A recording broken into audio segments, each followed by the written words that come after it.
다리가 묵직하고 저릿저릿하다면 단순한 피로가 아닐 수 있습니다. 다리가 묵직하고 저릿한데 종아리나 다리가 자꾸 간지럽다면요? 단순한 피부 문제라고 생각하셨나요? 특히 중년 여성분들 중에선 이런 증상을 그냥 나이 들어서 그런가 보다 하고 넘기시는 경우가 많습니다. 하지만 이런 증상이 반복된다면 하지정맥류 초기 신호일 수 있습니다. 하지정맥류는 다리가 무겁고 저린 것뿐만 아니라 종아리나 다리가 가려운 증상까지도 나타나는데요. 방치하면 혈관이 돌출되거나 통증이 생길 뿐만 아니라 심할 경우 피부 궤양이나 혈전 같은 심각한 문제로 이어질 수 있습니다. 이번 영상에서는 하지정맥류의 초기 증상부터 원인, 그리고 효과적인 치료법과 예방법까지 속 시원하게 알려드립니다. 사소한 증상을 무시했다가 나중에 후회하지 않도록 끝까지 보시면 하지정맥류에 대한 모든 궁금증이 해결될 겁니다. 그럼 먼저 하지정맥류가 시작될 때 나타나는 초기 증상부터 알아볼까요? 종아리가 자꾸 가렵거나 다리가 무겁게 느껴진다면 하지정맥류의 신호일지도 모릅니다. 1. 초기 증상. 다리 피로감, 묵직함, 부종이 있습니다. 종아리 간지러움. 다리 간지러움은 피부가 건조하거나 염증이 생긴 듯한 느낌이 들기도 합니다. 야간에 다리가 저리거나 쥐가 나는 증상을 보인다면 이는 하지정맥류의 초기일 가능성이 큽니다. 이 진행된 증상으로 피부 표면에 푸르스름한 혈관 돌출이 나타납니다. 통증 및 열감이 있고 특히 오래 서 있거나 앉아 있을 때 악화됩니다. 세 번째, 위험한 증상으로 피부 색소 침착과 피부 궤양이 발생합니다. 혈전 발생 가능성이 있고 심부정맥 혈전증의 우려가 있게 됩니다. 1. 호르몬 변화. 중년 여성의 갱년기 시기 호르몬 불균형이 혈관벽을 약화시켜 발생하게 됩니다. 이 유전적 요인, 가족력이 있는 경우 발병 가능성이 커지게 됩니다. 세 번째, 생활습관. 장시간 서 있거나 앉아 있는 생활 패턴으로 다리와 종아리에 피로가 쌓이면서 발병 가능성이 커집니다.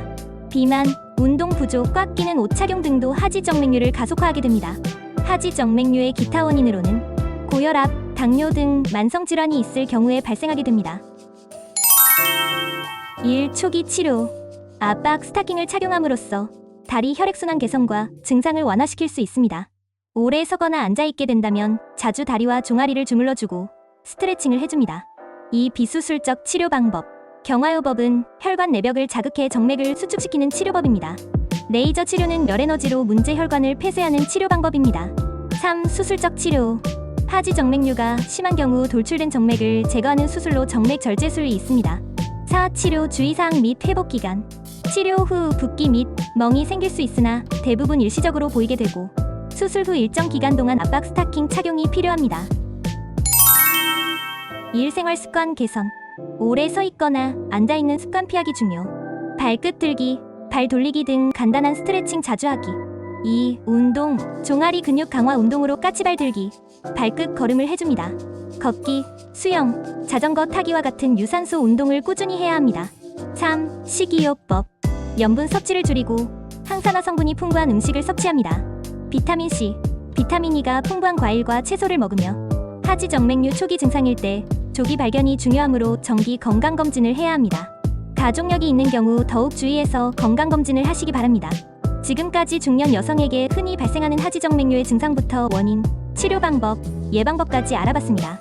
특히 다리의 묵직함이나 종아리 간지러움 같은 초기 증상은 가볍게 넘기기 쉬운데요. 초기에 잘 관리하면 치료가 훨씬 쉬워지지만 방치하면 심각한 문제로 이어질 수 있습니다. 하지정맥류는 단순한 미용 문제가 아닌 건강 문제입니다. 예방이 최선의 치료라는 사실 잊지 마세요.